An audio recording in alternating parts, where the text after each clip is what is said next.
The Titan submarine of Oceangate began its journey from the St. John port in Canada. The location where it was supposed to dive into the ocean is 700 kilometers away from St. John, in the North Atlantic Ocean, where the wreckage of the Titanic is also present at the same point in the depths of the cold water. The journey started on Saturday, the 17th of June, 2023, and according to the plan, the Titan was supposed to be submerged in the water the next day, Sunday, at 8 in the morning. Prior to the dive, a certain issue was noticed, despite which the decision was made to submerge it into the ocean, risking the lives of those on board. What was the issue, and why was this risk taken even though the problem was known? The journey, which had a total of 5 people, including Harnish Harding, the founder of Action Aviation, who had also traveled with Jeff Bezos in space. Dr. Stockton Rush, the CEO of Oceangate, was at number 2. This American company specializes in submersibles for ocean tourism. At number 3 was Paul-Henry, who had previously visited the Titanic. He was an expert in shipwrecks and had extensive knowledge about the scattered parts of the Titanic. Finally, Pakistani business tycoons, Shahzada Dawood and his son Sulaiman, were also part of this submarine expedition. Before the dive on the 17th of June, Harnish Harding posted his final post on the internet, stating that their dive had been delayed due to inclement weather. They planned to dive once the weather improved tomorrow morning.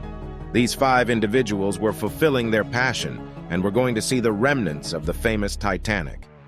Despite numerous attempts over the years to search for it after it sank in 1912, the search continued for many more years.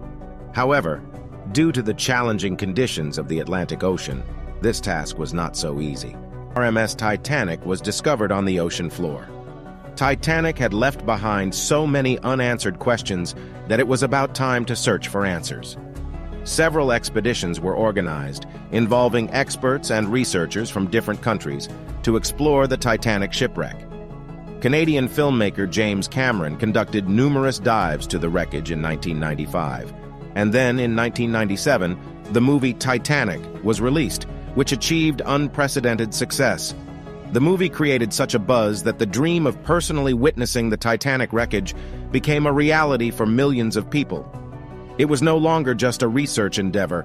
Tourists began visiting the site of the shipwreck. It is said that reaching the depths of the ocean is even more challenging than going to space, and the main reason is the immense water pressure. The Titanic shipwreck lies approximately 4 kilometers below the surface of the sea, which is nearly 5 times the height of the Burj Khalifa. To comprehend this depth, imagine the Burj Khalifa and understand that the Titanic wreckage is located almost 5 times deeper. At this depth, the water exerts a pressure of around 5,800 pounds per square inch. This pressure is so immense that it can crush an entire elephant onto just 1 square inch of its body. Now you can imagine how many square inches a submarine has and the tremendous pressure it experiences.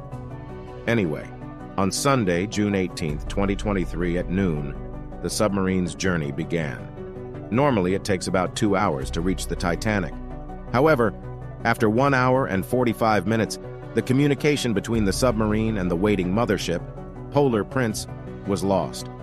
If it takes 2 hours to reach the Titanic, then losing contact just 15 minutes before implies that the submarine must have been very close to the shipwreck. Reaching sunlight in such depth is impossible, and darkness prevails at all times. Cutting off wireless signals in such depths is a normal occurrence. Therefore, initially, this issue was not taken too seriously. The entire trip was supposed to be a total of 7 hours, returning from 12 noon to 7 in the evening. However, when 7 o'clock arrived and there was still no sign of the Titan returning, anxiety started to build among the crew aboard the mothership. The Canadian research vessel, Polar Prince, began the search for the Titanic. At 9 o'clock, after 40 minutes, they contacted the U.S. Coast Guard for help. The next day, on Monday, the U.S. and Canadian ships and planes initiated a proper search operation in the entire area. They continued their search not only on the surface of the sea, but also used sonar scanning to search underwater. The commercial vessels in that area were also ordered to keep a lookout. The search continued for the next 2 days, but there was no sign of the Titan. However, a glimmer of hope emerged on Wednesday, June 20th, at 6 in the morning when the search team heard some sounds from the depths of the water. These sounds were detected through underwater radars. Immediately, rows were sent in the direction of the sound, but once again, there was no news of the Titan. Now the fear of losing the Titan forever was increasing, as the submarine only had enough oxygen for 9 hours or up to 4 days, and 3 out of those 4 days had already passed. However, the search teams from the US, Canada, and France did not lose hope. On Thursday, June 21st, at noon, the ROV was sent near the wreckage of the Titanic. What they saw there was a truly heart-stopping sight. At 3:48 p.m., the ROE, which had reached near the wreckage of the coast, spotted a part of the Titan's hull just 1,600 feet away from the Titanic. The sight of the Titan's wreckage became headlines worldwide.